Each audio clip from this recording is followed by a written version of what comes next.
안녕하십니까. LKB의 이정엽 변호사입니다. 오늘 날이 많이 추운데 이제 하루에 대해서 뭐 걱정도 되고 뭐 모르는 것도 많으셔가지고 여기까지 와주시고 또 온라인으로도 많이 참석해 주셨습니다. 그래서 오늘 간단하게 궁금해 하실 만한 내용을 저희가 빨리 알려드리고 추가로 궁금하신 내용이 있으면 이 줌 채팅방이라든지 여기 오프라인에 오신 분들 질문 받아서 답변 드리겠습니다.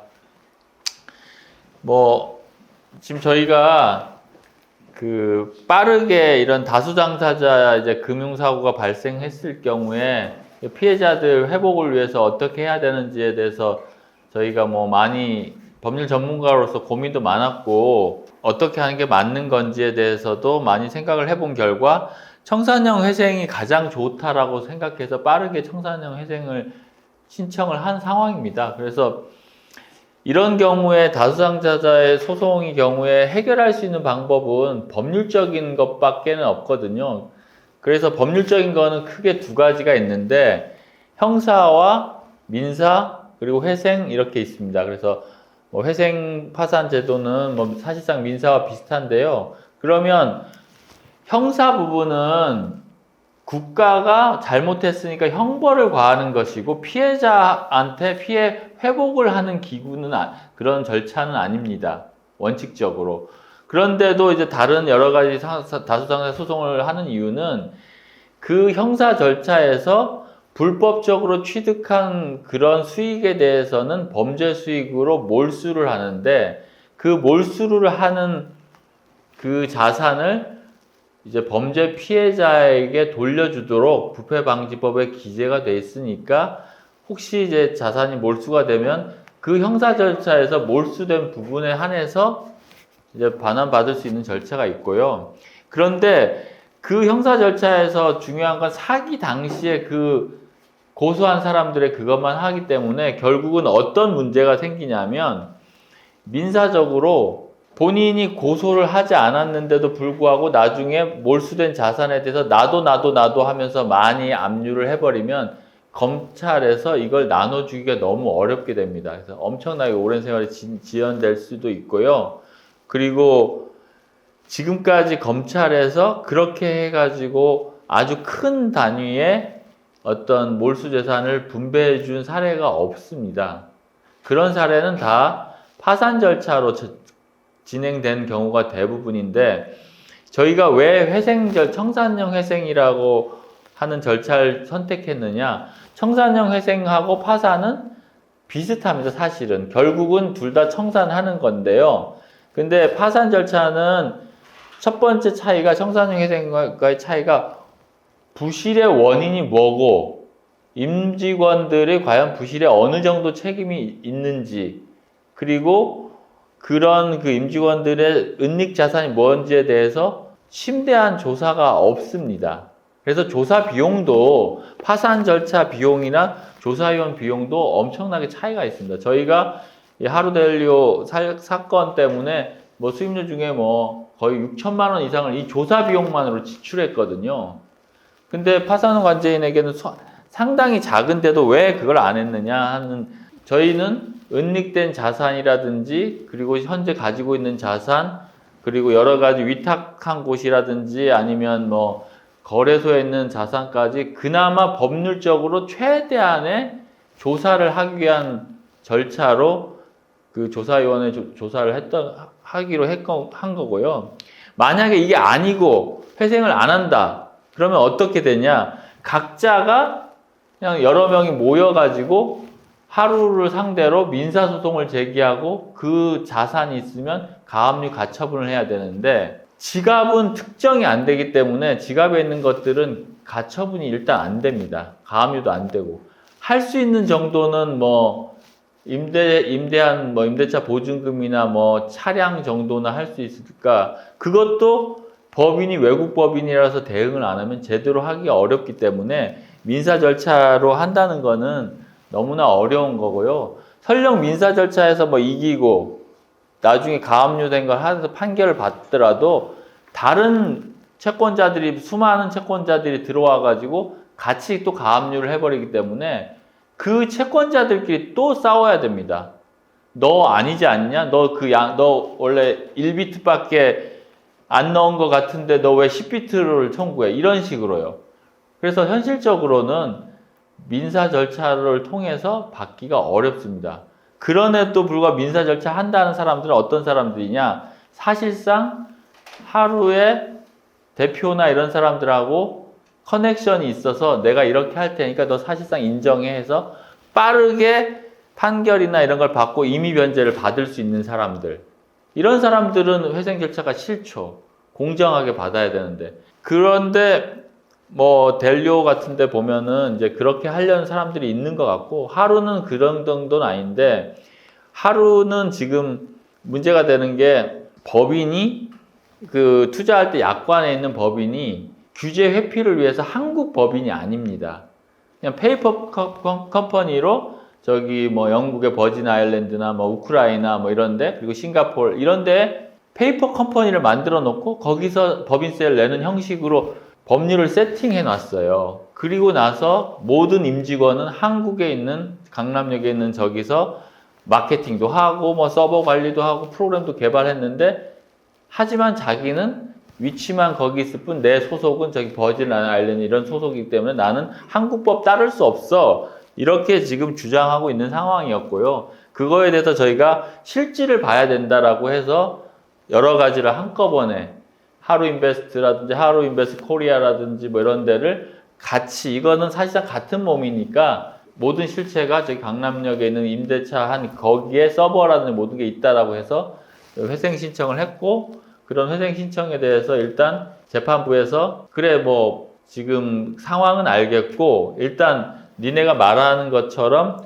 과연 지금 회생 상황이 됐는지, 그리고 여기서 모든 일이 벌어졌는지 조사를 해보자 라고 해서 개시전 조사라는 게 들어주시겠어요? 지금 선임이 된 겁니다. 그래서 이거 좀 어려운 건이기 때문에 안진회계법인이라고, 뭐 안진회계법인, 뭐 삼일회계법인 들어보셨을 거예요. 뭐 삼정회계법인, 뭐 그리고 또 한 군데 어디 한영. EY. 한영이 제일 좀 브랜드 기억이 잘 안 나는데, 그렇게 됐는데 처음에 저렇게 좀 일찍 됐는데 왜 이렇게 늦어졌느냐? 보통은 1개월 정도 주거든요. 그래서 12월 달에 정도면 나올 줄 알았는데 그게 빨리 안 나온 이유는 갔는데 문이 잠겨 있어요. 그리고 대표한테 전화해도 전화를 안 받고, 회생에 대해서 이제 대리인은 선임해서 뭐 변호사님한테 연락을 하니까 전 한국법인 아니에요. 저 알아서 하세요. 이렇게 하니까 자료를 확보하기가 어려운 거예요. 그래서 어떤 식으로 자료를 확보를 해야 되느냐 해서 너무 확보를 안 되니까 저희가 이제 협조를 안 한다. 뭐 피해가 발생했는데 피해 회복에 협조를 안 한다라는 이유로 뭐 엄벌에 처해야 되고 수사를 빨리 해야 된다라는 의견서를 검찰에 제출하면서 검사님하고 지금 이런 상황이고 이게 지금 조사위원회 조사를 통해서 피해 회복을 해야 되는데 어떻게 했냐 했더니 회생법원에서의 자료 제출 요청에는 원래 수사 기밀이지만 그 필요한 부분은 협조하겠다라고 해가지고 저희가 법원에 요청해서 수사 자료 중에 뭐 압수수색한 자료 중에 그 회계법인이 조사할 수 있는 자료를 제공해 달라고 요청을 했고, 그래서 한번 조사 기간이 연장됐는데 오늘 저희가 이제 확인을 해보니까 수사 자료는 전산화가 되어 있지 않아요. 그래서 수사 기록은 저희도 해보면 어려운 사건은 수사 기록을 막 이만큼 복사를 해야 되는데 뭐 그 관할에 있는 모든 사건을 이제 대리인들이 와서 복사를 하면 너무 많잖아요. 그래서 복사하는 것도 시간이 많이 걸립니다. 그래서 그걸 복사를 하고 복사된 거를 회생법원에 가져가면 회생법원에서 조사위원에게 자료를 장부나 이런 걸 줘서 그걸 가지고 아마 안진회계법인에서 할 텐데 생각보다 또 더 길어질 가능성이 있다는 말씀을 드립니다. 일단 근데 조사위원회 조사가 이제 중요한데 그 조사위원회 조사의 가장 핵심은 지금 그 장부상 남아있는 회사의 자산이 얼마 있느냐, 가상자산은 얼마 있고 뭐 보증금은 얼마 있고 뭐 다른 뭐 취득한 자산은 얼마 있는가, 뭐 부채는 또 얼마가 있는가, 이거를 다 조사를 할 것이고, 채권 중에 이제 못 받은 채권, 위탁한 데가 여기 있는데 얼마씩 지출했는데 지금 여기에 못 받는 채권들, 그거를 저희가 알아야 되잖아요. 그래서 그리고 부실한 사람들에 대해서는 이게 부실이 누구의 어떤 원인으로 됐고 그거에 대해서 대표이사와 이사의 책임이 있는지, 책임이 있으면 그 회생 절차에서 간단하게 간이하게 그 이사와 대표이사 등에 대해서 손해배상을 책임을 물을 수 있는 제도가 있습니다. 그 이사의 손해배상 책임에 대한 조사확정 재판이라고 해서 간단하게 되는데, 그렇게 받으면 그 관리인이라고 회생 절차에서 관리인으로 선임된 사람이 지금 대표이사의 그리고 이사의 재산을 간단하게라도 조사를 해서, 그 조사확정 재판이라는 게 판결문과 동일하거든요. 조사를 해서 강제집행을 통해서 환수를 합니다. 그래서 지금 하루가 만약에 조사위원회에서 이사들의 잘못으로 이렇게 됐다라고 하면 지금 대표이사나 이사들의 뭐 집이나 자동차에 대해서 회생 절차 이후에 강제집행을 해서 회생재단으로 환입할 수 있다. 그리고 그런 제도를 우리는 해야 되기 때문에 청산형 회생을 하고 있다는 말씀을 드리고요. 아마 가상자산 월렛에 있는 거는 조사를 하면 예정에 뭐 요렇게 뭐 비트코인 몇 개, 이더리움 몇 개, 뭐 리플 몇 개, 근데 지금 조사 기한 현재 시가는 얼마 이렇게 될 거예요. 그리고 가능하다면 뭐 BNS 홀딩스에는 몇 개를 보냈는데 몇 개를 지금 못 돌려받은 상황이고, 뭐 다른 데도 또 있겠죠. 몇 개를 보냈는데 얼마를 못 돌려받았다. 그런데 그러면 못 돌려받은 이 채권이 과연 회수 가능성이 있느냐? BNS 홀딩스가 뭐 다른 자산이 많으면 회수 가능성이 있겠죠. 다른 이유로 못 받아요. 근데 이 BNS 홀딩스가 뭐 자산이 FTX에 물려서 있는지 없는지 거기까지 조사할지는 모르겠어요. 저희는 요청은 할 텐데, 하여튼 그 예컨대 쉽게 간단하게 설명하면 100 BTC 정도를 다른데 위탁을 넘겼는데 그 중에 한 뭐 20만 받고 80은 못 받고 있는 상황인데, 80 중에 회계법인이 예상하기에 한 뭐 20, 30개는 돌려받을 수 있을 것 같습니다. 이렇게 보고가 되면 총 회수 금액은 이제 한 40개 내지 50개가 되는 거잖아요. 그렇게 해서 이제 조사 보고서가 되면 직접 바로 처분할 수 있는 가상자산 개수가 나오고, 나머지 위탁한 것 중에 돌려받을 가능성이 있는 거는 계속 관리인이 돌려받을 법적인 절차를 진행해야 돌려받을 수 있잖아요. 바로 임의로 주면은 내용 증명 보내서 임의로 주면 그냥 받았는데 안 줄 수도 있잖아요. 그쪽도 안 주면 BNS 홀딩스를 하루의 관제인이 파산 신청을 하든지 소송을 제기하든지 이런 방향으로 해서 거기서 가상자산을 가져와서 다시 회생재단에 넣어야 돼요. 그렇게 넣게 되면 저희가 이제 아마 조사위원 보고서가 나오고 회생 개시하면 저희 팀에서 바로 회생 계획이라는 걸 짜게 됩니다. 회생 계획이라는 걸 짤 때 채권 신고를 하는데, 일단 저희 수임자들은 저희가 다 당연히 채권 신고를 일률적으로 하고, 그 특별한 뭐 안 하는데, 이제 저희한테 무임승차하거나 뭐 그냥 온 사람들이 그냥 저 이렇게 신고합니다 한 사람들 중에 큰 사건들은 다 부인을 하게 되면 그 사람들이 본인들이 아마 변호사를 선임해서 그 자기의 존재를 확인해야만 할 겁니다. 그래서 사실은 무임승차라는 거는 상당히 어렵고요. 어차피 그런 법률 전문가의 조력을 받지 않으면 자기 주장을 잘 하기가 어렵습니다. 그렇게 돼서 그러면 이제 여기에 신고한 사람들이 뭐 BTC, 리플 뭐 쫙 해서 몇 개 갖고 있으면 저희가 두 가지 경우가 있는데, 제일 법원이 선호하고 깔끔한 거는 그냥 원화로 다 환산해서 개시 결정 당시에 원화로 환산해서 그냥 이거를 반환받도록 그렇게 하는 방법이 있고, 아니면 비트코인이나 이더리움 하나로 다 바꿔라. 하나로 다 바꾼 다음에 그 비율에 맞게 네가 예치할 때 리플을 예치했는데 리플 100개를 예치했는데 개시할 때는 뭐 이자가 붙거나 뭐 이렇게 해서 얼마 가치가 됐다라면 그만큼을 기준으로 나중에 환산한 관리인이 가지고 있는 뭐 비트코인이나 리플 이런 것 중에 몇 개를 배분할지 저희가 계획을 짜서 이 사람에게는 뭐 그 투자 예치한 비율대로 다 몇 개씩 이렇게 지금 관리인이 가지고 있는 원래 상에 있는 가상자산은 이렇게 분배하겠습니다라고 얘기를 하면 법원에서 보고 이거는 뭐 잘 공정하게 됐다라고 하면 집회를 거쳐서 이렇게 하는 것도 괜찮겠습니까? 라고 채권자들의 의사를 물어요. 그래서 채권자의 이제 아마 4분의 이게 청산형이기 때문에 뭐 4분의 3 이상이 동의를 해야 될 것으로 생각을 하고요. 동의를 하면 그것대로 바로 첫 1회 변제는 바로 이루어질 거라고 생각합니다.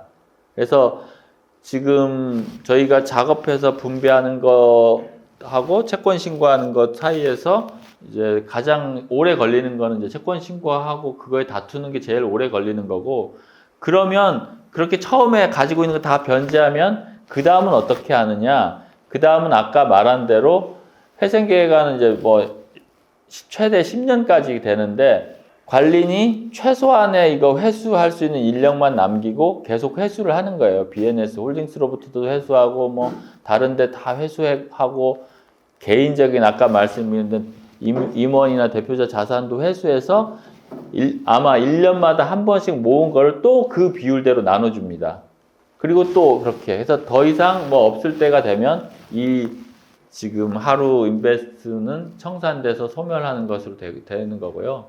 그런데 만약에 회생 안 된다, 이거 하지 말라 이렇게 할 수 있는데 그러면 법원에서 이걸 완전히 포기하는 거냐? 그게 아니고 청산형 회생하지 말고 그냥 파산해라.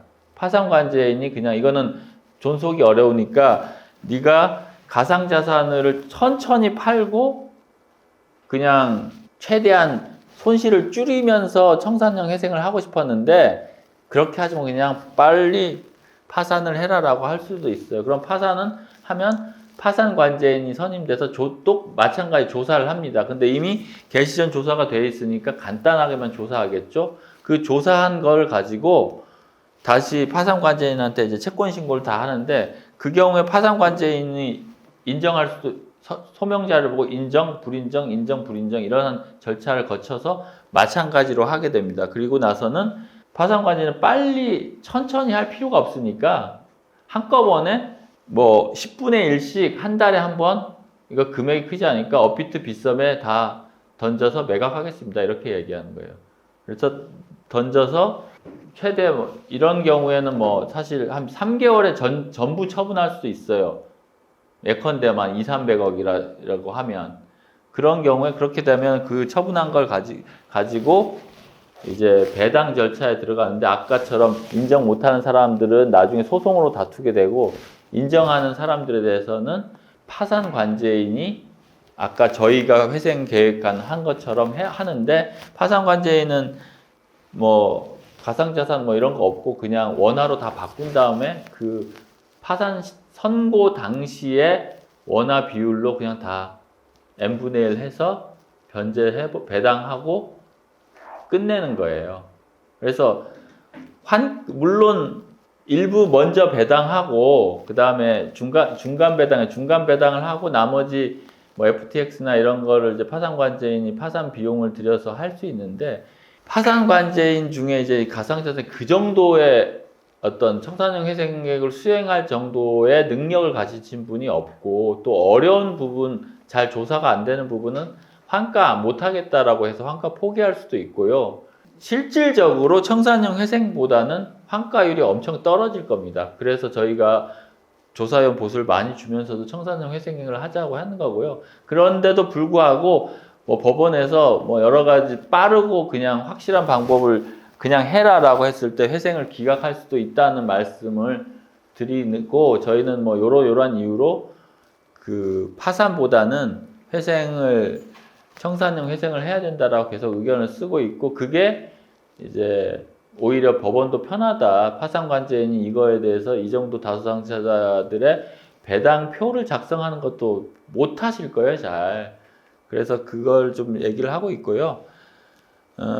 사실 형태는 저희가 하는 청산형 회생이나 파산도 사실 큰 틀에서는 비슷합니다. 그런데 다른 건 뭐냐면 좀 더 많은 조사와 그 다음 개인재산 등의 다른 여러 가지 부실자산을 좀 오랜 기간에 걸쳐서 회수할 수 있다는 점, 그리고 가상자산으로 돌려받을 가능성이 청산형 회생은 있다는 점, 그리고 이제 매각을 한다고 하더라도 매각을 장이 좋을 때 천천히 그 관리인이 채권자들의 의사를 취합해가지고 좋을 때 조금씩 팔 수 있다는 점, 이 세 가지가 다르기 때문에 저희가 청산형 회생 계획을 한 것이고요. 다음 거 넘겨주시고 나서 형사대응은 저기는 좀 대충 얘기를 했는데, 뭐 일단 형사에서 왜 구속 안 되느냐, 이게 뭐 좀 죄가 안 돼서 이런 거 아니냐 이런 생각도 있으실 텐데 그건 아닌 것 같고, 일단은 저희가 특경 사기라든지 자본시장법 위반 등으로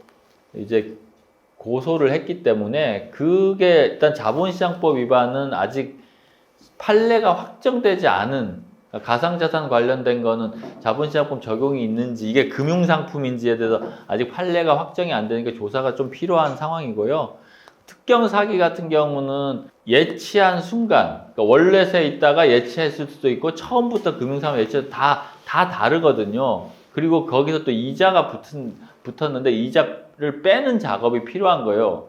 그거를 서버에 있는 절차를 분석해서 해야 되는 건 사실상 일종의 새로운 프로그램을 만들어야만 이제 가능하거든요. 그래서 시간이 많이 걸리는 거는 좀 이해해 주셔야 되는데, 제가 검사님 면담해 본 결과로는 뭐 이렇게 막 내팽개쳐 있거나 수사에 어려움은 토로하셨는데 뭐 그렇게 방만하게 하신 건 아니고, 지금 수사팀이 변경돼서 한 3개월 정도 지난 것 같은데, 여기 계신 분들이라든지 아니면 여기 줌으로 오신 분들은 뭐 그 정도면 충분하지 않냐는데, 한 100건 정도 가지고 있는 사건 중에 하나라고 생각하시면 돼요. 그러면 이게 뭐 여러 사건 중에 이 사건만 무조건 다 먼저 하고 한다는 게 아니라 그때그때 조금씩 사건을 하기 때문에, 그렇게까지 현재 상태로는 되게 뭐 오래됐다라고 말하기는 어려운 상황입니다. 그래서 지금 조사를 위한 자료 협조가 진행되고 있고, 그리고 조사위원회 조사가 되면 검찰에서도 조금 더 이제 얘기가 될 수 있지 않나, 좀 조사의 속도를 붙지 않나 이렇게 생각을 되고요. 검찰의 경우에는 좀 이게 문제가 개인적인 건데, 검찰 인사가 통상 7월 달에 나거든요. 그래서 근데 6월에 고소를 했는데 7월에 된다라고 하면은 사실 원래는 7월에 되니까 사람들이 자기는 떠날 거니까 수사를 별로 열심히 안 해요. 근데 7월 말에 보통 인사가 되는데, 이번 정부 때 뭐 여러 가지 그 검사장 인사가 느려지는 바람에 9월 말에야 인사가 났어요. 그래서 가상자산 합수단은 8월 달에 만들어졌는데, 그 가상자산 합수단의 헤드가 되는 분들은 또 9월 달에 다 바뀌었어요. 그래서 그 수사팀이 한번 바뀌었기 때문에 좀 늦어진 감이 있다, 이렇게 말씀드리고요.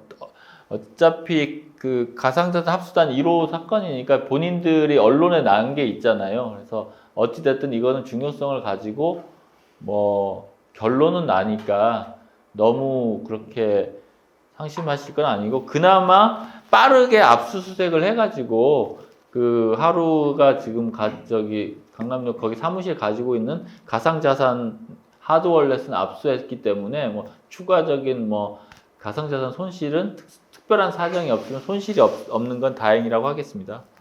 넘겨주시겠어요?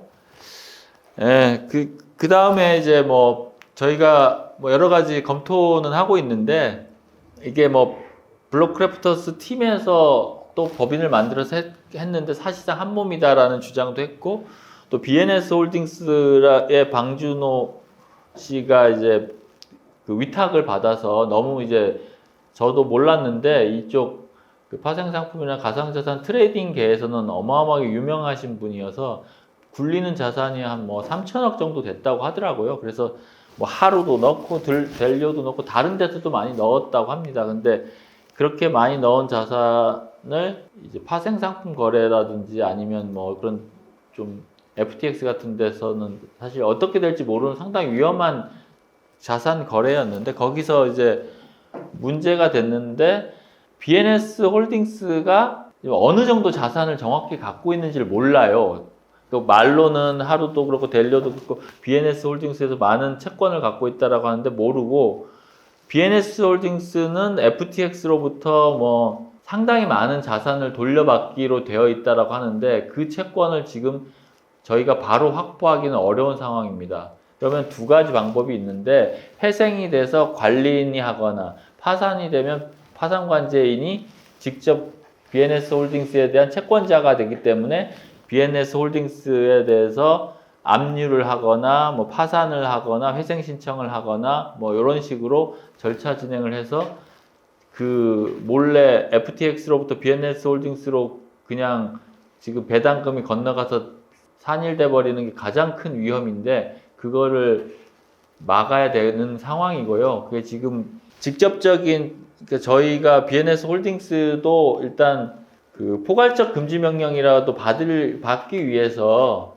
회생 신청은 했습니다. 그런데 이제 회생법원에서는 채권자가 하는 경우는 지금까지 없다 하더라도 뭐 하루에 채권자가 해야 된다, 하루에 관리인이 해야 된다는 취지로 일단 계속 들고 있다가 결국은 기각을 한 상황이고요.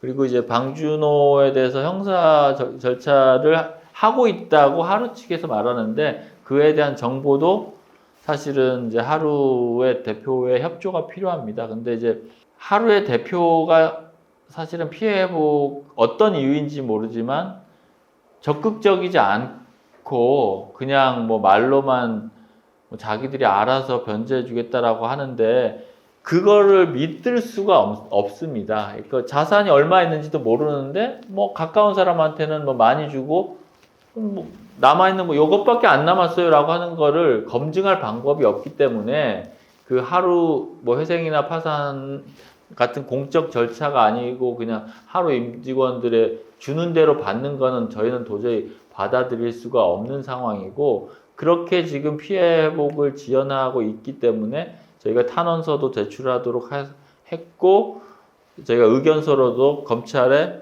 지금 이렇게 피해 회복을 안 하고 회생에 대해서도 적극적으로 안 한다는 의견서를 하면서 결국 피해 회복에 협조적이지 않다는 거는 양형상에 되게 안 좋은 사유가 되거든요. 그래서 그렇게 지금 진행을 하고 있고 뭐 저희가 톡방에 올린 내용에서 말씀드린 것처럼 대표자 개인에 대한 어떤 도산 절차의 집행 같은 것도 지금 적극적으로 검토를 해서 아예 이제 지금 살고 있는 집이라든지 뭐 차라든지 그런 것까지도 저희가 어떤 보전을 해서 좀 압박을 가해서 지금 어차피 유야무야 끝날 수 있는 건 아니니까 결국은 협조해라 이렇게 지금 할 상황입니다. 근데 잘 모르겠어요. 도대체 얼마만큼 지금 남아있는 게 없으면 이렇게 채권자들에게 말을 못할 정도로 지금 이렇게 피해 다니고 있는지는 모르겠는데 하여튼 그 부분이 있다는 말씀 드리고요.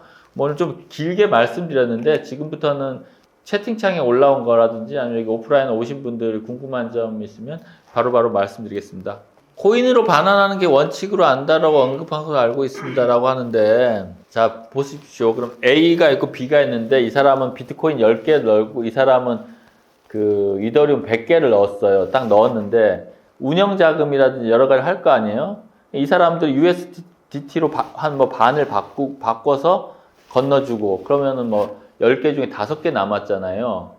이렇게 지금 예치한 그대로 n분의 1로 뭐 위탁을 하거나 사용을 하거나 한 게 아니기 때문에 뭐 어떤 분은 만약에 뭐 다른 뭐 리플 같은 걸 많이 넣었는데 리플로 BNS 홀딩에 다 건너줘가지고 여기는 안 남아 있으면 그러면 그분은 그래서 뭐 코인으로 반환 원칙으로 안다 이 말은 그냥 듣기 좋은 얘기고요. 어찌됐든 여기 계신 분들이 예치한 그 자산이 기준이 되는 겁니다. 많이 예치하신 분은 가치가 있는 걸 많이 예치하신 분은 그 회생재단에서 많이 변제받는 게 당연하잖아요. 그걸 하는 것이고 그 많이 변제하는 그 회생자산이 뭐 가상자산이 될 수는 청산이 될 수는 있지만 그렇다고 이게 복합적인 자산이 될 수는 없어요. 그렇게 하려면 너무 복잡한 절차를 거쳐야 되는 거고 결국은 어떤 결과냐면 본인들이 배당 받자마자 자기가 원하는 그 자산으로 바꾸면 동일한 결과가 되는 셈입니다. 주 CTO님한테는 일단 저희가 이거 하기 전에 이미 사임을 했고 여러 가지 결과 일단 고소에서는 취하한다라고 접수를 했는데 그 취하한다고 해서 이제 특경 사기는 취하한다고 해가지고 뭐 조사가 안 되는 건 아니에요. 양형사항의 사유이고 검찰에서 판단하는 것인데 이제 다른 개인 사업을 하고 있어가지고 지금 뭐 미국에 이제 많이 사업체가 있어서 아직 협조는 안 되는데 만약에 서버를 저희가 나중에 이제 게시돼서 만약에 확보하게 되면 조금 그 서버를 바로 쉽게 소위 말하는 계정 투자자별로 이렇게 나누어서 명확하게 어느 정도 예치했고 어느 정도를 지금 받으면 되는지를 그 프로그래밍 하는 데는 좀 도움을 주실 것으로 알고 있습니다. 뭐 딱 궁금하신 거 있으세요? 이제 제가 할 뭐 간단한 브리핑이라고 했는데 좀 길어졌고요. 뭐 여기 나오시면 궁금하신 거 있으면 뭐라도 물어보십시오. 잔존 자산은 50% 이상. 50% 하루의 잔존 자산을 뭐 명확하게 밝힌 게 있나요? 저는 밝힌 게 없는 것으로 알고 있습니다. 50% 이상 하루가 관리했다는 이 말 그럼 50% 이상 남아있다는 건데 50% 이상 남아있으면 이영수 대표가 협조해서 빨리 이렇게 해서 50% 이상이라도 하면은 지금 문제가 터졌을 때에 비해서 지금 비트코인이 얼마나 올랐습니까?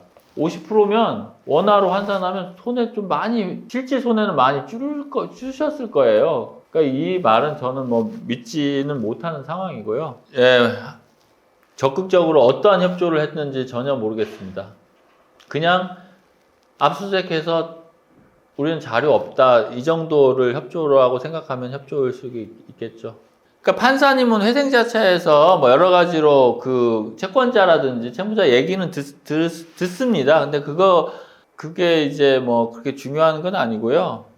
채권자 협의회도 마찬가지입니다. 뭐 특별하게 협의체가 있는 게 아니라 그 회생법원의 의사를 표현하는 채널이라고 보시면 되니까 그 별도의 채권자 협의회는 뭐 법원의 채널을 가진 채권자 협의회는 저희 쪽 말고는 없는 것으로 알고 있습니다. 파산 신청도 마찬가지로 뭐 파산 신청의 대상은 하루에 그리고 뭐 지금 하루인베스트 코리아 등의 그 등기된 이사들 그리고 대표이사를 상대로 하는 거고요. 소요기간은 뭐 그것도 마찬가지로 다른데 아마 파산 선고 자체를 심리를 많이 할 겁니다. 근데 이제 당연히 나와서 자기가 책임이 없다거나 뭐 이렇게 파산 상태가 채권이 없다는 말을 해야만 파산 선고를 피할 수 있으니까 정말 강력한 압박이 된다고 생각을 하고요. 일단 확보한 자산이라도 이게 모든 채권자들에게 다 충분한 만족이 안 되기 때문에 그 채권자들의 채권이 맞는 채권인지 이거를 좀 확인하는 절차가 필요합니다. 이런 사건의 경우에는 가짜 채권들이 특히 대표자라든지 그 임직원들이 가짜 채권을 엄청 많이 만들어 놓거든요. 그런 걸 잘 쳐내는 게 매우 중요합니다. BNS의 익스포저를 파악해야 된다는 사실은 알고 있다고 하더라도 절차상 지금 파악해야 될 시기는 아니다라고 생각을 합니다. 예, 그 부분을 계속 환기시켜야 된다고 생각을 하고 있고요. 저희도 그래서 이제 빨리 이제 조사 결과가 나오면 관제인이나 뭐 아니면 파산 관제인 통해서 한다고 하고 있고 지금 하루가 BNS에 과연 채권이 있는지조차도 지금 불분명하기 때문에 기각이 된 겁니다. 그러니까 하루가 명확하게 BNS에서 지금 하루에 채권을 인정한다라고 하면 빠르게 BNS를 파산하거나 뭐 이렇게 할 수 있는데 그렇게 하려면 BNS 채권자라야 되거든요. 근데 BNS 채권자는 하루 델리오도 있지만 뭐 다른 사람도 있는데 아무 지금 액션이 없는 상황이고 하루에서만 뭐 BNS 대표를 형사 고소했다고 또 공지는 있는데 그것도 뭐 정확하게 믿을 수는 없습니다. 뭐 해외 기업이라고 자꾸 뭐 받아들여지면 이제 관할 문제가 있어가지고 그 영국 법원에 신청해야 될 가능성도 이제 인정이 된다면 근데 그 영국 법원에 있는 관할이 있는 거기에 하려고 보면은 거기에는 아무도 없잖아요. 페이퍼밖에 그렇기 때문에 그렇게 쉽게 되지는 않을 거다 이런 얘기 말씀드립니다. 회생 기각 시 채권을 아니 공증서 받으면 가상자산이 나오나요? 참 이거 답답한데 공증 받으면 뭐 합니까? 얼마 돌려주겠다는 거 뭐 아무리 받아봐 채권을 돌려주겠다라고 말을 하는 거 그리고 말한 거를 공증으로 증명하는 게 그게 무슨 소용이 있습니까? 말만 하는데 이거는 정말 좀 생각을 좀 더 많이 해보셔야 되고요. 뭐 형사건 자산 그러니까 요청을 한다고 하든 근데 지금 하루에 경영진이 자기하고 친한 사람이나 임직원들한테는 뭐 엄청 많이 주고 일반 잘 모르는 사람한테 조금만 주더라도 어떻게 그걸 저희가 알고 검증을 할 수 있겠습니까? 그래서 저거는 회생 파산 제도를 통하지 않고 뭔가를 해보겠다라고 생각하는 것 자체가 정말 저는 법조인으로서는 참 너무 안타깝습니다. 그게 불가능합니다. 그냥 그걸 하자고 하시는 분은 제가 보기엔 그 지금 하루의 대표하고 너무 친해가지고 사실상 이렇게 되면은 나한테 그냥 먼저 줘 하면 받을 수 있는 사람? 그런 사람 외에는 이제 할 수 없죠. 예, 뭐 차이가 있는데 이거는 뭐 지금 중요한 건 아니고 뭐 둘 다 투자하신 분들이 있어서 근데 뭐 델리오가 훨씬 편하죠. 델리오는 뭐 우리 바스프도 받은 한국 기업이고 또 뭐 경영진도 다 위치가 있으니까 조금 더 하루보다는 법률적으로 좀 쉽다는 말씀드립니다.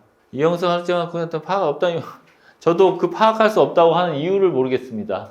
이거는 뭐 말이 안 되지 않겠습니까? 사실 금융하고 있는데 딱 매일 뭐 인터넷 자기 노트북 켜면 얼마 나와 있는데 알아야 되는데 그걸 모르겠다라고 하는 거는 출금 정지할 때는 얼마 남았는지 알지 않았을까요? 모르면서 그냥 출금 정지할 수는 없잖아요. 그러니까 논리상 말이 안 되는 얘기를 하고 있는 겁니다. 우리 쪽에 확인된 숫자는 조재호 교수님 계세요? 나가셨나? 교수님 줌으로 접속하셨는데 그 하루 지갑으로 온체인 분석상 좀 확보된 그 가상자산에 대해서 좀 켜주세요. 뭐 말씀해 주실 수 있는 부분 있으면 좀 말씀해 주세요. 지금 하루 온체인 분석을 옛날에 해가지고 있는데 그 이후로 모니터링을 하고 있는데 특별하게 빠져나가는 경우는 없고요. 누가 자동이익금으로 조금씩 넣고 있는데 어쨌든 큰 변화는 없고요. 네네. 현재 비트코인 같은 경우 제가 확인한 거는 796개 주소. 얼마요? 주소가 796개인데 비트코인 네. 자체는 193.89개. 193개요? 있고요. 네, 193개. 예예. 이더리움이 2,676개. 그리고 USD 코인이 88,162개, 테더가 183만 9,800개 이렇게 있고 리플 같은 경우는 리플이 198만 3,767개. 제가 지금 파악한 건 이 정도입니다. 지금 가상자산 좀 올랐는데 이제 전체적으로 어느 정도 금액 규모일까요? 제가 이거 6월에 계산을 하고서 지금 하는 건 아닌데 비트 거의 상비를 계산을 하면 저희가 계산이 잘 수정되겠죠. 시세를 확인하고요. 한 비트코인 비중이 제일 큰데 5,800만 원 하면은 네, 이게 고객들이 자산 중에 이제 공개가 된 건데 11억 비트코인만 11억 정도 지금 제가 생각을 하고 이더리움 같은 경우도 한 8도 될 것 같고요. 그래서 지금 얼추 봤을 때는 그렇게 의미 있는 숫자가 아니네요. 네, 의미 있게 큰 숫자는 아니고 거래소에 얼마가 있는데 사실 이런 데 같은 경우에는 보통은 예치하고 하는 데는 거래소에 자산이 더 많기 때문에 거래소에 얼마가 있는지를 알아야 되는데 그거는 파악될 바가 없고요. 이거는 이 부분은 조사를 통해 가지고 알아야 되는 거고 이제 거기서 파악되면은 뭐 당연히 여기 혹시나 뭐 이미 출금돼가지고 보관돼 있는 게 없는지 이런 것들을 확인을 115인 공세를 신었구나. 제가 네, 그러면 제가 지금 줌으로 자꾸 하울링이 생겨가지고 좀 정리해서 저희가 올리도록 하겠습니다. 그 비트 110, 저도 11억은 말이 안 된다고 생각했는데 정정해 주셨네요. 110억입니다. 이더 83억. 아유, 그나마 좀 갑자기 8억이라고 하고 11억이라고 해서 좀 이상한 데라고 생각했었는데. 그게 어디에 있는 거예요, 그게? 예? 지금 그게 어디에 보관되어 있는 거예요? 저희가 그 하루 고객들이 이제 하루가 입금하라고 한 그 주소 있잖아요. 하루에 가지고 있는 지갑 주소. 거기에 들어가 있는 그 지갑에 들어가 있는 지갑을 이제 추적해가지고 그냥 남아있다라고 생각하고 예측한 그 금액입니다. 그러니까 지갑에 들어가 있다, 네. 저 금액이. 예, 지갑에 들어가 있고 저희 예측으로는 저 지갑에 들어가 있는 게 지금 검찰에 압수수색된 하드월렛에 있다라고 예상하고 있습니다. 그러면 어피트 계좌에도 들어있는 건 그거는 별도 아닙니까? 그거보다? 별도죠. 별도인데 지금 업비트에서 이게 가상자산 특검법은 이제 법인 이름으로 안 되잖아요. 누구 이름으로 됐는지 잘 몰라서 지금 업비트에는 저희가 조회 결과로는 없는 것으로 나와 있어요. 하나도요? 그러니까 하루의 계좌가 없다.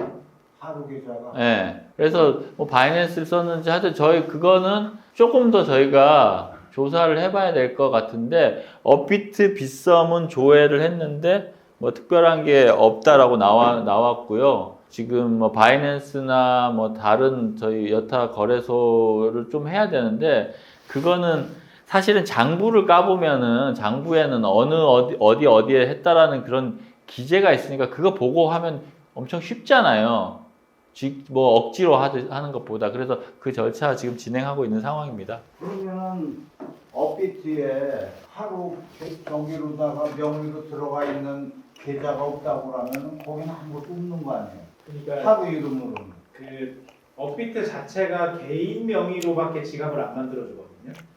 법인 명의로 안 돼요. 안 만들어줘요. 그러니까 저희가 그 의견 조회를 할 때는 예. 업비트 안에 예를 들어 하루에 임직원, 뭐 네. 이형수, 뭐 누구 이 사람의 계좌 있습니까?라고 물어봤는데 등기 임원의 계좌일 가능성이 있으니까 그게 없다라는 답변을 받은 겁니다. 아 그러면 뭐 확인은 된 거네? 없네 그러면. 아니죠. 직원 이름일 수도 있고 그러니까 저희가 가족 이름일 수도 있고 그건 알 수는 없어요. 지금 명확하게 단정적으로는 할 수는 없는데 그 장부에 업비트에 뭐 이렇게 넣었다는 게 나오면 여기 있어요. 그렇게 하면 그때 볼 수 있죠. 확인을. 그러니까 그런 거는 사실은 그 하루 대표인 이영수 가장 잘 알 거 아니에요. 본인이. 아니 근데 이게 뭐 전체적인 채권 금액이 어느 정도는 내가 모르겠는데 그것이 그 하루에 임직원 이름 한 사람 이름으로다 이걸 전체 여기 회원 가입해야 된 투자금을 다 해서 그 한 사람으로다 그걸 예치했다는 그게 이해가 안 되죠. 그게. 그래서 그 확인을 해야 된다는 말씀입니다. 예. 근데 지금 현재로는 자관 업비트에는 아무것도 없는 거 아니에요. 법인 명의로는 예치할 수 없고 예. 가까운 뭐 가족 하루 대표의 가족명이나 거기에 뭐 임직원 이름으로 하는데 어떤 한 사람 이름으로다가 전체 여기 하루에 투자한 금액을 갖다가 한 사람 이름으로 예치했다면 그거는 이게 큰 돈 그렇게 왔다 갔다 하는 거는 정부에서도 그 정도 들면 이게 업비트 그러니까 업비트라는 하루에 지갑이 있고 거기서 업비트도 사용하고 뭐 바이낸스, 뭐 코인베이스 다양한 그 거래소의 계좌가 있을 거예요. 왜냐하면 아비트리지를 이용해 가지고 무위험으로 여기가 비트코인 비싸고 여기는 싸고 뭐 김치 프리미엄이 있으면 그걸 뭐 빠르게 여기서 싼 데서 사고 비싼 데서 팔고 해야 되잖아요. 그렇게 하기 위해서 아마 다양한 거래소의 그 계정에 USDT라든지 살려고 하는 USDT나 아니면 뭐 BTC 이런 것들을 넣어 놨을 거예요. 사고 팔고 하기 위해서. 그래서 그거는 좀 조사를 추가로 해야 되는 상황입니다. 그리고 이제 조금 저기 한 것이 아까 변호사님 말씀에 그 회계법인이 지금 이거 저 회생법원에서 회계법인에다가 이거 의뢰한 지가 지금 그래도 몇 달 됐죠. 네네. 예. 그런데 이제 거기에 대한 저기는 뭐 LTV에서 뭐 아까 제가 잘못 들었는지 모르지만 그런 비용 같은 거는 LTV에서 투자하신 걸로 말씀을 하시는 것 같았는데. 아, 투자한 게 아니라 지금 수임자 분들이 저희한테 의뢰해 준 보수 중에서 또 내라고 하기가 어려우니까 일단 저희가 먼저 그 보수에서 먼저 일단 지출한 상황입니다. 그러니까 잠깐 비용을 지출하신 거 아니에요? 그래요. 예, 예. 그러면 나는 지금 회계법인에서 저건 뭐 그것이 아까 말씀이 1월 4일쯤 나올 건데 한 1월 뭐 중순 좀 뭐 더 늦어질런지 그건 모르겠지만 네네.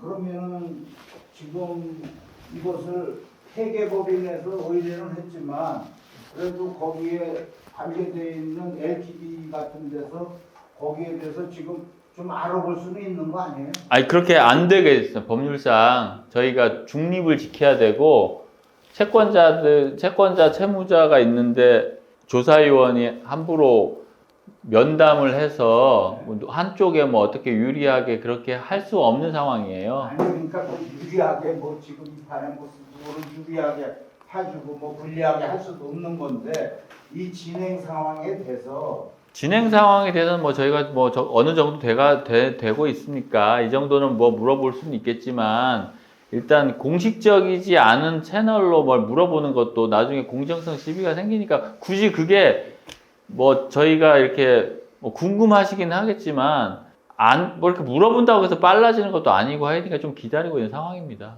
괜히 저는 지금 하루에서 갖고 있는 대대비 채무 금액이 우리로 봐서는 채권 금액이고 그것이 어느 정도나 되는지 너무 아무것도 모르니까 네?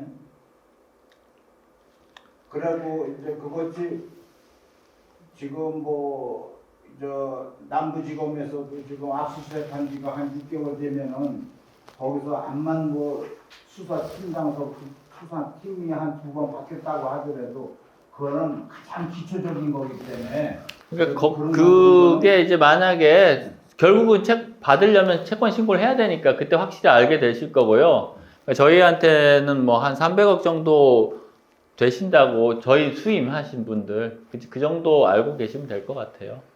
아 변호사님한테 사건 의뢰 네네, 저희 지금 채권 금액이 한 300억. 예. 그리고 FTX 측에 연락해서 BNS 저도 하고 싶죠. 근데 저거 하려면은 비용 엄청 많이 듭니다. 미국 파산법원에 해서 뭐 미국 보내고 법률적인 그 미국 로펌을 통해서 법률 비용을 지출해야 되는데 그거를 하기가 어렵고, 그리고 하게 되면은 그 하루 관리인이 하루의 자산을 팔아서 그 법무 비용을 대야 되는데 그게 과연 그럴 필요가 있는가. 오히려 이제 BNS 홀딩스의 채권만 바로 뭐 어떻게 압류할 수 방법이 가능한지는 저희가 강구를 해보겠습니다. 근데 지금 이게 채권자가 전체적으로 몇 명이 되고 변호사님 여기 LKB에다가 이거 수익 맡긴 사람은 몇 명이나 되고 그 정도는 뭐 저기 단톡방에 들어가 계시잖아요. 아니 나는 몰라요. 아, 모르겠어요? 뭐 저희한테 하신 분이 한 뭐 136명? 그 정도 되시고요.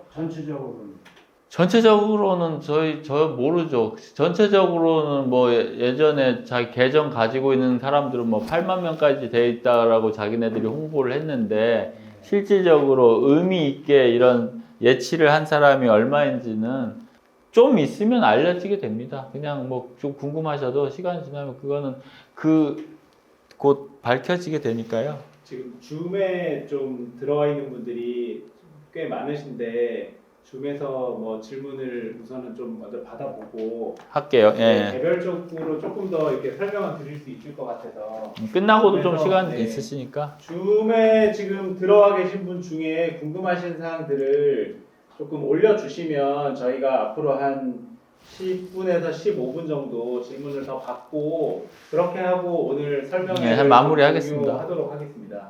네. 그러니까 BNS를 FTX에서 BNS에 돌려줄 돈이 되게 상당히 많다고 들었어요. 지금 FTX 그게 계속 올라오고 있으니까 거기에 처음에 저희가 이건 그냥 소문에 3천억 정도 물렸다라고 하는데 어디에서 BNS 홀딩스가 FTX에 그 BNS 홀딩스는 뭐 하루나 델리오 뭐 다른 여러 데서 막 자산을 자기 거랑 합쳐서 넣었는데 그렇게 묶였는데 그 계속 올라오면 BNS 홀딩스 거를 받아와야 되잖아요. 근데 이제 그게 몰래 받은 다음에 아무 절차 없으면 산일되는 것을 방지하기 위해서 이제 어떤 관리인이 선임되면 가장 빠르게 이제 BNS 홀딩스에 대해서 뭐 파산 신청을 하도록 하든가 그렇게 절차 진행을 하고 사실은 저희 말고 직접 BNS 홀딩스에 투자한 데들이 있거든요. 그런 사람들은 사실 자기가 직접 그 절차를 통해서 이제 뭐 보전 처분을 하면 좋은데 들린 소문에 의하면 이제 그 BNS 홀딩스를 믿는다고 합니다. 어떻게든 돌려줄 거다. 그러면 BNS도 파산이 됐습니까? 안 됐고요. 그렇게 하면 좋겠다는 취지입니다. 지금 파산은 안 됐어요. 네네네.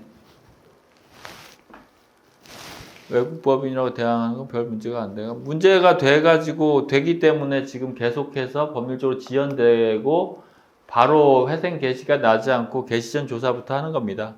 예, 채권자 입장에서 워스트 케이스는 저건데요. 근데 저것은 뭐 그렇게 워스트 케이스라기보다는 파산 관제인의 전문성 부족을 채권자들이 뭐 상당히 압박을 해가지고 저희가 파산 관제인이 또 파산 법원의 지휘를 받으니까 이렇게 해달라고 계속해서 뭐 공력을 들여서 상환율을 좀 높일 수는 있습니다. 근데 이제 기본적인 절차상 청산형 회생보다는 상환율이 낮을 거라고 생각된다는 말씀드리고요. 예, 맞습니다. 근데 하루하고 BNS의 계약서를 확보할 수 있으면 좋은데 지금 확보가 안 되고 있으니까 안타까운 사정이 있는 거고요. 파산은 뭐 이게 만약 회생이 기각된 파산은 기각이 나지 않으리라고 생각합니다. 말씀해주신 부분이 이제 그러니까 해외 법인이 우리나라에서 할 수 있는데, 저는 뭐 아니라고 생각합니다. 그 신문에 나왔던 얘기에 대해서 조금 설명을 드리자면, 그래요. 그러니까 해외 법인이라서라는 이야기를 계속 뭐 많이 우려를 하시는데 신문 때 이영수 대표 및 그 블록크래프터스 임직원이 했던 얘기 중에 그러면 하루 매니지먼트가 온라인상에서 가상자산을 받아서 그 가상자산 어떻게 운영하고 있느냐라는 질문에 이제 이영수 및 블록크래프터스의 답변이 뭐였냐면 매니지먼트 지갑에 있는 것을 옮깁니다. 싱가포르에 있는 법인으로 온라인상에서. 그리고 그러면은 싱가포르에 있는 온라인상에 있는 법인이에서 지갑을 다시 옮깁니다. 하드월렛으로. 그러면은 그 하드월렛은 어디 있습니까?의 질문에 블록크래프터스에 있습니다. 였어요. 그러면 뭐냐면 결국에는 페이퍼 컴퍼니인 하루 매니지먼트와 페이퍼 컴퍼니인 하루 뭐 싱가포르 법인 BC 하루를 통해서 결국은 대한민국의 자산을 관리하고 있다. 일부는 싱가포르에 있다. 이런 이제 답변이었거든요. 법인세 같은 그러니까 그 페이퍼 컴퍼니를 유지하기 위해서도 법인세라든지 거기에 있는 규정을 준수하지 않으면 법인이 말소되기 때문에 그걸 유지하기 위한 뭐 필수적인 정도는 하겠죠. 예, 그래서 그날 이제 신문 때도 판사님도 그리고 신문 내용에서 확인할 수 있었던 내용이 결국에는 대한민국 블록크래프터스 및 하루 인베스트 코리아라는 뭐 조직의 직원은 사실 뭐 유의미하지 않았지만 그 안에서 관리를 하고 있다는 내용이었거든요. 그래서 저희는 파산을 신청하더라도 결국에 실질적인 자산의 관리 주체가 누구였냐를 보면 블록크래프터스와 하루 뭐 국내 법인이 운영을 했다라고. 보전처분 대상에 BC 하루가 포함되어 있나요? 보전처분 결정이 BC 하루는 안 났습니다. 지금 저희가 보면 블록크래프터스하고 하루 인베스트 코리아의 보전처분 결정이 나 있는 상태입니다. 그러면 이영수의 주장에 의하면 보전처분 대상이 아니네요. BC 하루에. 그렇죠. 예. 위에부터 좀 간단하게 좀 얘기해 볼까요? 그 더 위에 하나 위에 개시 결정일 당시로 하게 될 것 같고요. 그리고 지금 하루 회생에서의 하루를 변호한 분은 김현장이 아니고 뭐 에이프로라는 법무법인이고요. 형사에서 그 BNS홀딩스를 고소하는데 하루 고소한 그 고소 대리를 김현장이 하고 있다는 취지의 그 말은 있는데 그 잘 정확하지는 않습니다. 그리고 뭐 FTX 상환 프로세스 뭐 이런 것들도 뭐 하루가 회생이 돼야 이제 정확하게 알 수 있는 상황인 것 같고, 뭐 저희가 네 일단 그렇게 얘기하고, 이제 뭐 지금 뭐 팩트로 확실한 거는 하나도 없는 거예요. 결국에는 지금 저희가 장부를 확보하고 있지는 않고 내부자가 어떻게 몰래 가져온 뭐 장부도 없기 때문에 뭐 확실한 것은 하나도 없습니다. 이제 확실한 거는 온체인상에 있는 분석과 지금 여기 있는 분들이 그 하루인베스트에 가상자산을 넣었는데 손해를 보고 있다는 것 외에는 확실한 건 없습니다. 아까 뭐 몇 번 말씀드렸는데 동결자산 먼저 1차 지급하는데요. 근데 그 1차 지급 분배를 어떻게 공정하게 하느냐가 그 회생 계획에서 짜여지는 것이고, 아니면 파산이 가면 이제 파산 관제인이 배당표를 만드는 겁니다. 뭐 저런 것들은 뭐 증거가 없으니까 확인하기는 어렵고요. 개시전조사 누락된 정보는 없을까요? 뭐 있을 수도 있겠습니다만, 그래도 지금 뭐 저렇게 뭐 협조도 안 하고 있고 뭐 문도 잠그고, 아마 이제 회생 들어갔을 때 개인적으로 뭐 모든 가능한 부분은 많이 폐기한 것 같습니다.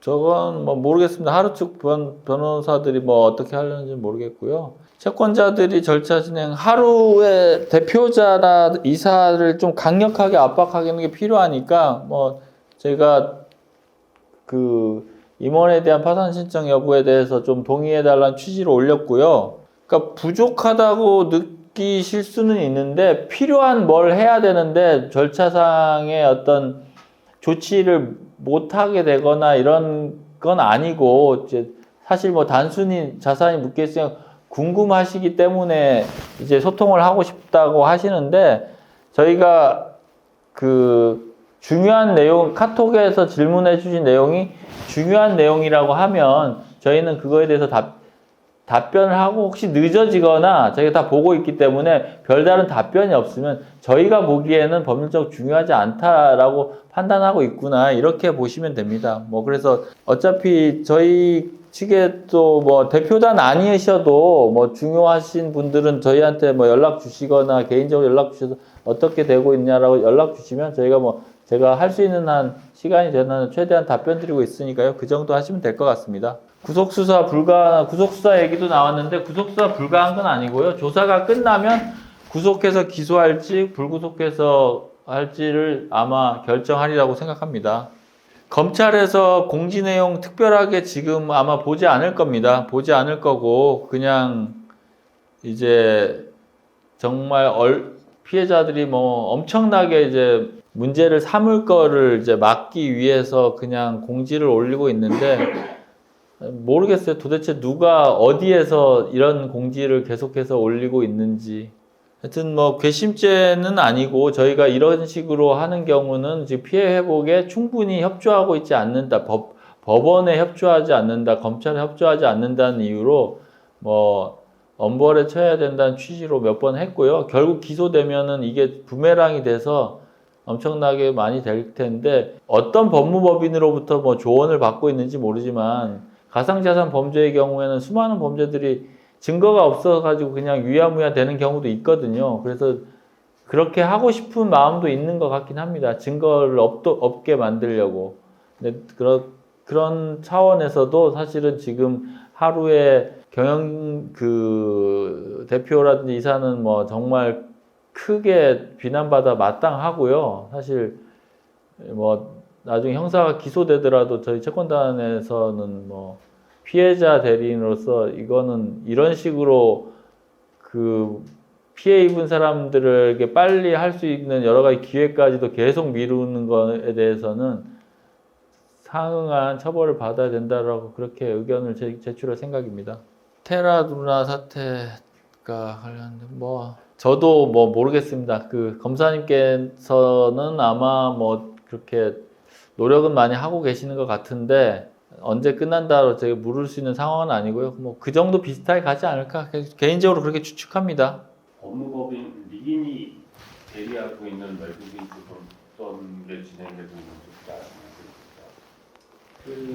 뭐 신문 때 뭐 나와셔가지고 그냥 같이 보기는 했는데 우선은 뭐 의견을 내는 건 없고요. 네. 그냥 뭐 저희가 보기에는 그냥 저희 절차를 계속 팔로우 하는 거. 관망하고 있다.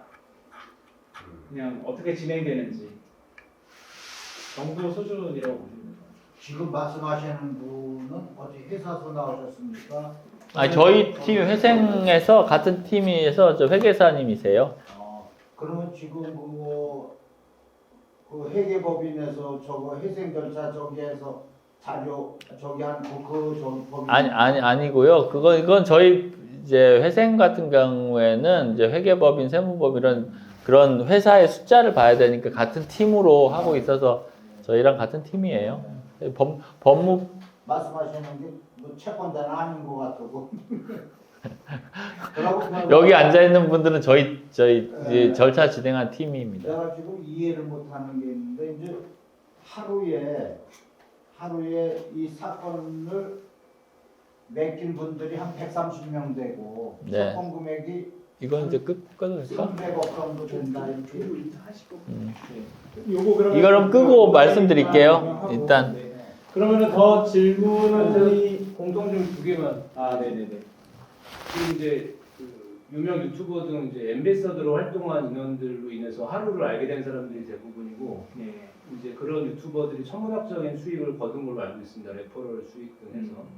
그래서 제가 알기로 최소한 1,000억 대 이상 이제 유튜버들인데 그분들이 이제 수년간 이제 하루 레퍼럴을 통해서 모객을 했고 이런 피해자들이 발생을 한 걸로 알고 있고 그래서 그런 천문학적 자산을 보유하고 있는 유튜버에 대한 형사적, 민사적 고소를 병행하는 건 어떻게 생각하세요? 대부분이 그런 걸 따라서 들어온 걸로 알고 있습니다. 피해자들과 채권자들. 제가 이제 뭐 아직 출간은 안 되는데 이제 가상자산 그 판례 백선 책을 제가 민사랑 뭐 형사 이렇게 썼는데 형사 분야에서 이제 레퍼럴이라는 그 가상자산 투자 부당 권유의 책임에 대해서 썼어요. 그래서 뭐 그분이 정확하게 제가 어떤 식으로 유튜브에서 홍보를 하고 그 홍보에 대한 대가로 어떤 걸 받았는지는 모르겠지만 일단 검토는 할 수는 있고요. 그런데 이제 저희는 이제 법무법인이기 때문에 뭐 그냥 검토해서 막연히가 저희가 그냥 이렇게 할 수는 없고 그거를 하려면은 말씀드린 대로 뭐 다수의 그 채권 저희한테 수임하신 분들이 의사가 좀 합치돼 가지고 추가적인 뭐 비용을 하겠다라고 이제 결심을 하셔야 되는데 그거의 우선순위상은 비용도 작고 좀 압박이 될 수 있는 개인파 사원 관련된 내용을 먼저 드렸고 그 뭐 유명 유튜버를 통해서 들어온 분들이 경우에 어떤 방송을 보고 어떻게 투자를 했고 그거에 대한 투자에 대한 대가로 어느 정도 레퍼를 받았는지 그런 것까지 저희가 그냥 막연하게가 안 되고 숫자로 나와야 되거든요. 그럼 그렇게 하려면 좀 공력이 많이 들어가니까 그 부분에 대해서는 검토는 하고 있습니다. 그 정도만. 그분들의 영향력하고는 상관없이 그분들이 기망을 하고자 했다는 고의를 입증하지 못하면 의미가 없는 거 아니에요?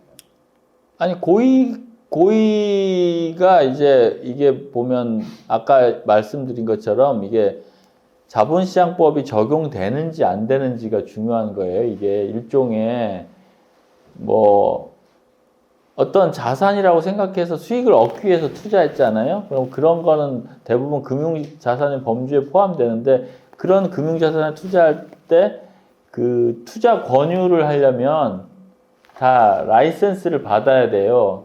예컨대 주식 같은 경우도 이 주식 좋아요라고 얘기하면서 유튜버들 막 있잖아요. 좋아요까지는 좋은데 그 좋아요를 대가로 만약에 회사로부터 돈을 받는다? 이러면은 자본시장법 위반으로 처벌받거든요. 그렇기 때문에 구조상으로는 이 가상자산 좋아요 하면서 레퍼럴 받으면 그 구조는 똑같기 때문에 뭐 그 레퍼럴 수익이 향후에 봤을 때 정당한 수익이라고 보기 어려운 지점이 있습니다. 두 번째로 이제 언 플러스와 언 익스플로어라는 상품을 나눠주는데 이제 언 익스플로어는 원금 손실의 가능성이 있다고 고지하고 가입을 하게 했습니다. 언 플러스는 원금 보장이 된다고 이제 홍보를 했고 이영수도 매주 공지사항에서 그 두 상품의 차이점을 계속 이야기를 하고 있고요. 이 부분에 대한 자원 나중에 자산 배분해서 어떻게 좀 하실 계획이신지 좀 궁금합니다. 그거는 지금 사실은 회생계획안 작성할 무렵에 다시 공지를 드릴 테니까요.